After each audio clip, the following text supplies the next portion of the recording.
Hello, impressive souls, and welcome to a new episode of Your Impressivity Show. We are starting season number 2, and this podcast is all about journaling. Whether we're talking about personal transformation or professional development, journaling is the art of taking your life and business to the next level. Keep listening, bring pen and paper next to you, take notes, and enjoy this new season.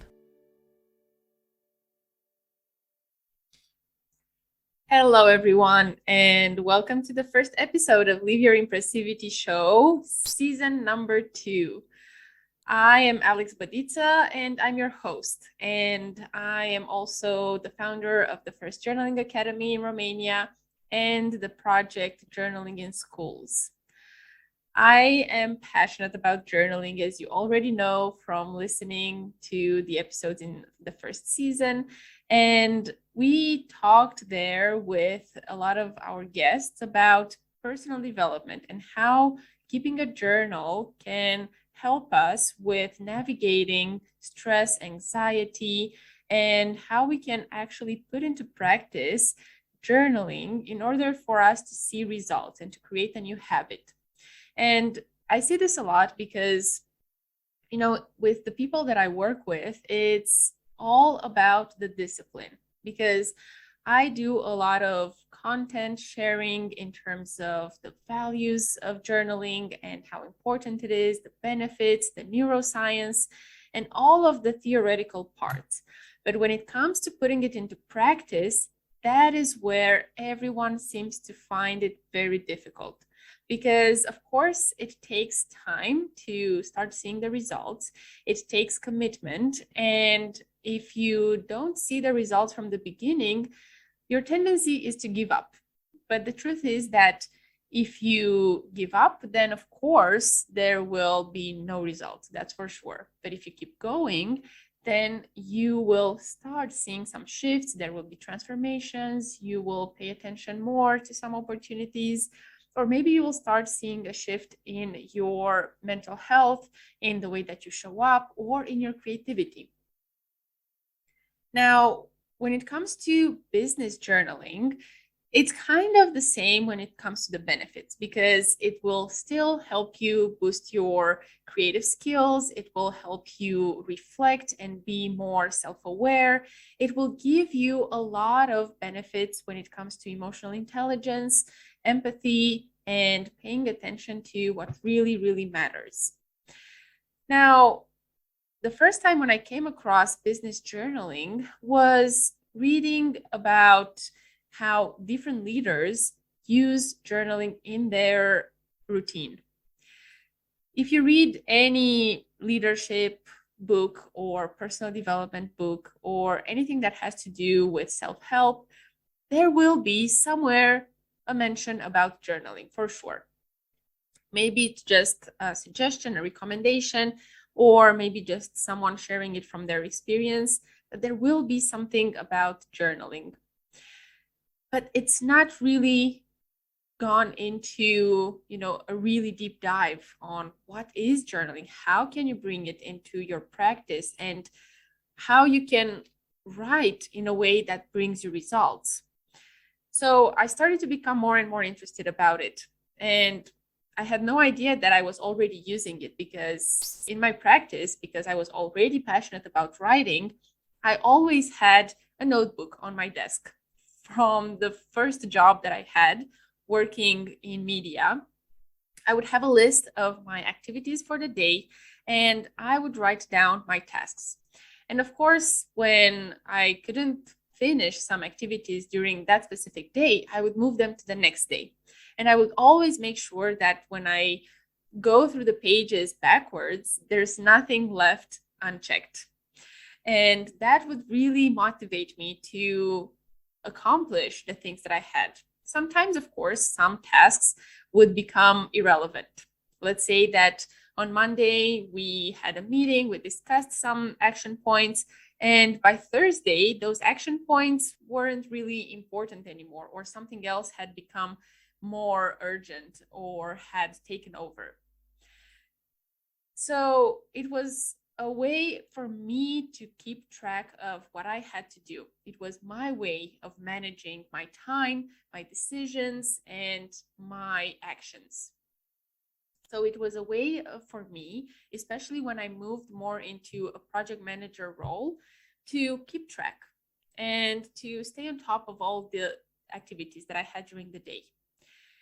Later on, when I gained a little bit more experience and I understood that, you know what, it's important for everyone on the team to have clarity and to have that transparent view of the activities. It's not just on me. Okay, I am the mediator and I am the channel between clients and my team, but I still need to have that transparency.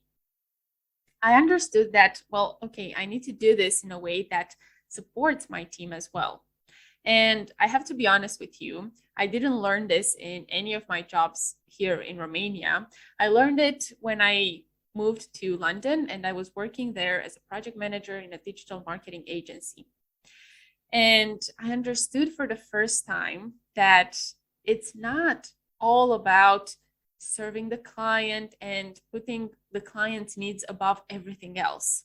Yes, the client is important, but my team is equally important, because without the support of my team and without them putting into action the deliverables, then there's nothing to actually deliver to the client and to give them to support their needs. So it was the first time when I really understood the importance of passing on the accomplishment and the acknowledgments from a client. Every time when something went right and the project would succeed and the client would say, well done, Alex, this is such a good accomplishment, I would say, thank you. It's a team effort. And then I went on and I spoke with everyone on my team and I passed it forward because it was them who actually put in the work. I was only mediating the conversation and managing the projects in a way that were, smoothly flowing. I also understood that when someone on my team would make a mistake and that mistake would go through me and I would miss it and it would go to the client and the client would say, oh no, this is terrible, this is a mistake, this is an error, then I would take responsibility. Because as a project manager and as a mediator between my team and my client, instead of looking for who is guilty, who made this mistake, and pointing it out to the client and saying, oh, it was the developer's mistake, or it was the designer's mistake, or the copywriter, I would say, I apologize, it's my responsibility, and we will take care of it. So I understood the importance of being a team worker, a team collaborator. And being part of a team means that I'm not above them. I am part of the team. And this way, I also understood the importance of giving clarity and transparency to everyone who was working on a project. And that's when I came up with different ideas. For instance, when I was managing one time a project that had 60 digital events organized in 60 different countries, I would need to find a way for everyone to have visibility, to also get motivated to work through all the 60 pieces of actions that we had to do. So I put up on a wall a big sheet of paper, and I would start putting different colorful post-it notes and write down everything that we need to do, every little step, because we would then divide the pieces of paper into two columns. When the first one, the things that we had to do, and the second one in progress, and then the third column would be finalized. And it was such a satisfaction to see how the post-its would move from the left column to the middle and then to the right column where everything was done. It was such a beautiful satisfaction. I would also encourage my team members to write down their tasks, to stay on top of their tasks as well, because of course, when you manage such an amount of work, you need to be able to stay on top of everything, and you need to have clarity over everything that you need to do. It's so easy to miss things. And of course, there were errors along the way, but we were striving for perfection. We were striving to be better and better every time. And I would share with them how, keeping a notebook, a journal next to them would really help them. Or when it comes to having a good communication and collaboration between team members, that is also something where keeping a journal and writing things down would make it flow easily. Of course, in times of stress and in times of high pressure, when you have to deliver, and especially when there are tight deadlines that you are working against, you want to be focused and you want everyone to be happy at the same time. And sometimes it's not possible. And that's perfectly fine, It's just a matter of how we can mediate conflict and have those conversations around what's not working. And let's find together a solution instead of blaming someone, judging, or shaming them. So we would have these conversations, and I would also encourage them to write down what was it that was not working or who pissed them off. I remember I was having a conversation once with a team member, a colleague of mine, and I was sharing about how every morning when I walk to the office, I stop by and I look at something, I look at a tree, I look at a building, just to kind of make me filled up with joy and energy for that day. And he would complain about the weather, about the commute, about having to come and go to the office on the same route every day. And I said, yeah, but how about being grateful? How about being grateful about, that even if the clouds are out there, even if it's raining, and obviously it was raining quite often because we were in London, just remember that the sun is still there behind the clouds. Can we be grateful for that? Or can we be grateful that, even if it's raining, we can hear the sound of the rain, or we can find something positive in it? And yes, it was quite difficult, but I remember that this was something that I had started to implement for myself, like gratitude and the to-do list and gaining clarity and creativity through journaling. And I would always talk about it at the office. And without even knowing, I started to see different shifts. And then as I moved more into understanding about journaling and the practices and reading more about personal development and studying about coaching and starting to do workshops and interviewing people for my book, and then later on understanding the neuroscience behind journaling, I realized, okay, what I was doing was a part of it, but there's so much more to leadership journaling, so much more to using journaling for our businesses, for our professional lives as well.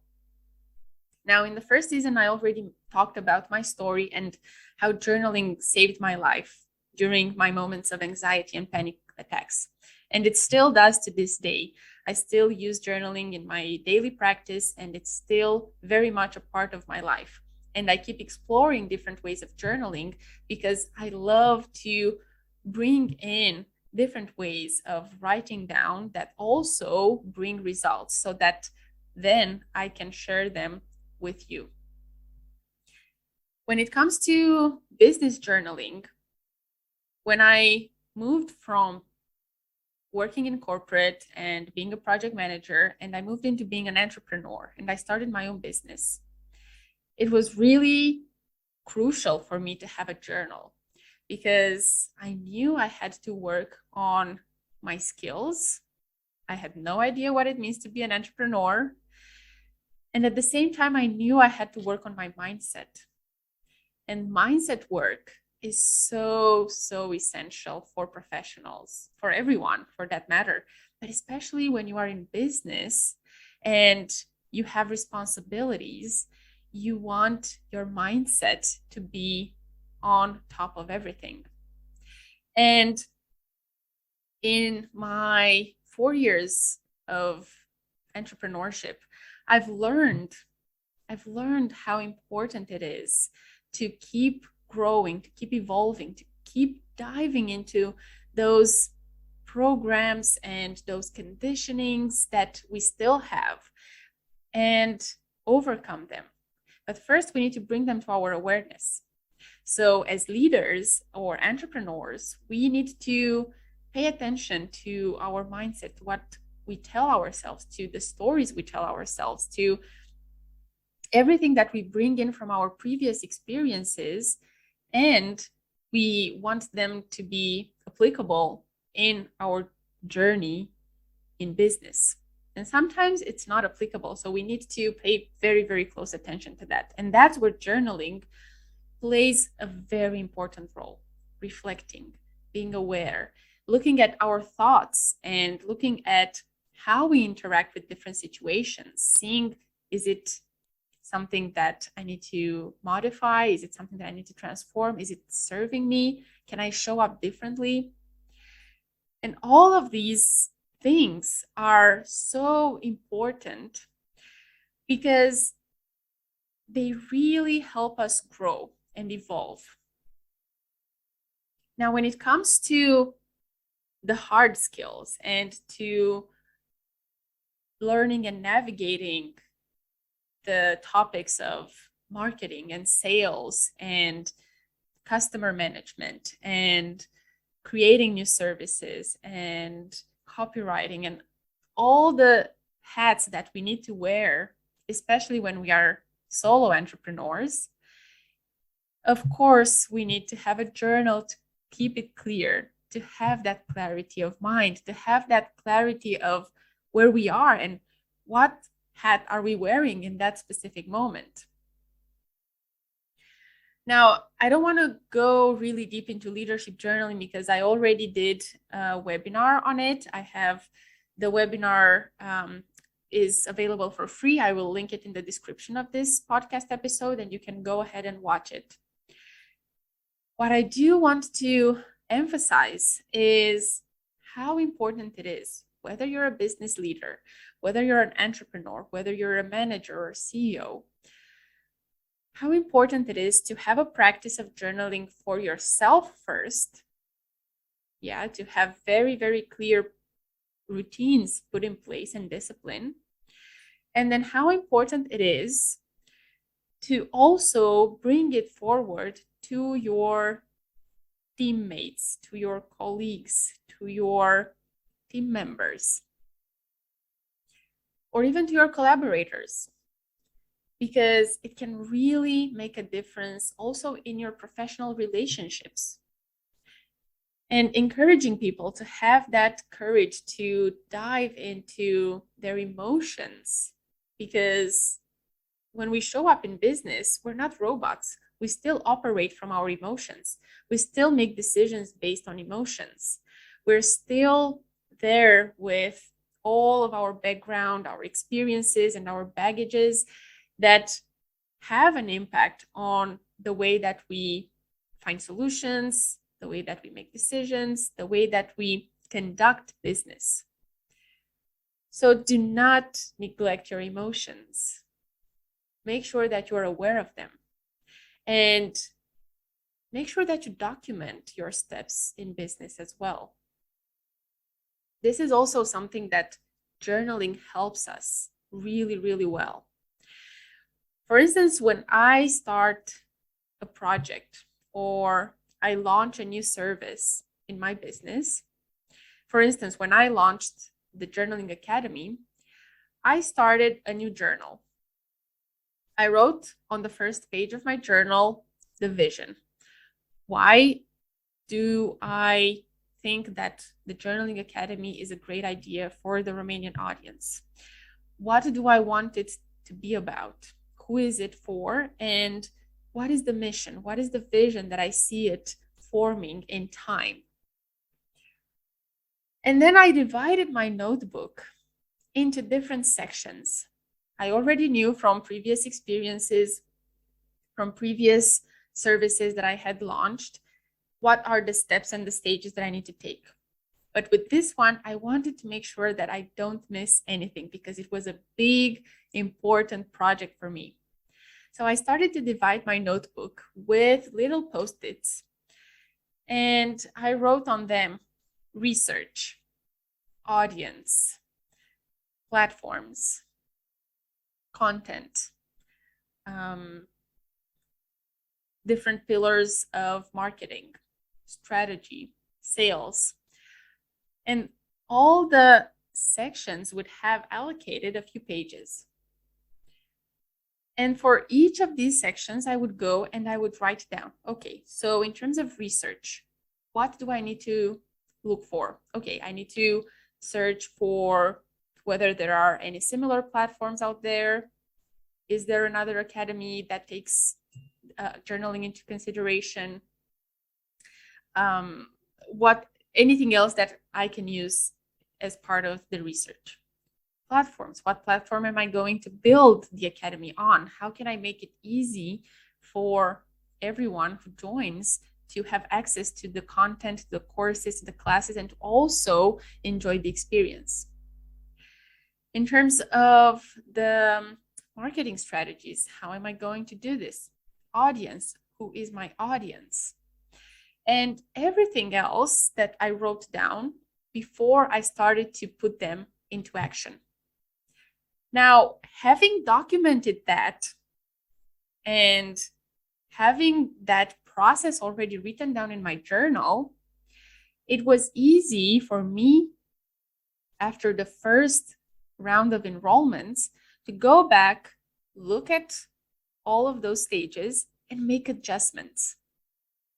Because this is the secret of journaling in business. Reflecting back and evaluating. This is why we write it down, because we can easily just move forward, go along with the flow, chase the next goal, chase the next thing, the next project, the next client. But the importance and the value is in stopping, pausing, reflecting, and looking over the process and making changes, being flexible. And that's what happened for me. When I looked at the process, I said, okay, how can I make it better? So I changed the structure. I changed a little bit the audience that I was talking to. I changed the marketing strategies. And I relaunched the second round of enrollments and documenting again the process, because this is what really makes your business become better and better. There's no recipe for how businesses work. There's no recipe that will save your life, your business. There's no formulas. Yes, you can be inspired by different formulas, but there's no guarantee that they will work. So you need to pay attention to your business, to how you are implementing it in your business, or if you are in corporate, how you are implementing it in your department. How is your team aligning with all of those action points? As a leader, it's your responsibility to make sure that there is coherence between the actions and also between the values that people share, because that is where they take their motivation. It's not about just your motivation. That's where you, as a leader, have a leadership journal for yourself. But there's also about the motivation of the group, the motivation of your team, and the people who are part of the same team and that you're responsible for. How do they interact with those projects, with those services? Maybe they have ideas. Maybe they can bring in innovation and new ideas, new creative solutions. Listen to them. Make sure that you have a safe space for them to feel that they are heard, How do you mediate conflicts between them? Encourage them to have journals, to write down their emotions instead of bursting into fights. Make sure that you create that space for them to have communication, to have clear, open communication between them, but also with you as a leader. There are so many benefits to having a journal. And in the following episodes, we will talk about negotiation skills and how you can use a journal to practice your skills. We will talk about learning and book circles. We will talk about emotional intelligence. We will talk about storytelling, copywriting, and different areas of business that are supported by journaling and that can be supported through a practice of journaling, both for a leader with leadership journaling methods and also for the team members to have clarity, to have clear focus and transparency. I promise you, it's going to make a huge difference for you. It's going to make a huge difference for your business, for your department, for your company. And anytime when you have a question, you can feel free to reach out and ask questions. Write them down, take notes during the episodes, write down action points or journaling prompts, anything that feels useful for you. And then when it feels like you don't really understand it or you don't know how to apply it, ask. You always have my contact details, my email address in the description of the podcast. And all you have to do is really ask questions. Be curious. Be always curious to learn. Be a learner. Always wanting to find out more and more. That's on you. And that's where a journal will help you because it might open up different questions that you didn't know you had. So I'm really excited about this new season because we will bring in topics of leadership journaling. And I really do wish, my intention for this season is to help you bring journaling into your practices. Maybe even with your teams to create a practice of having a regular weekly meeting where you sit down and journal. And if that is something that you will find from this podcast that is useful for you, that will be mission accomplished for me.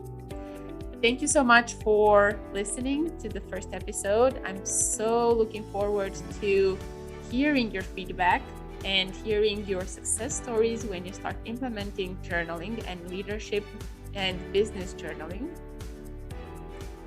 I'm Alex Badita. I'm your host, and I'll see you in the next episode.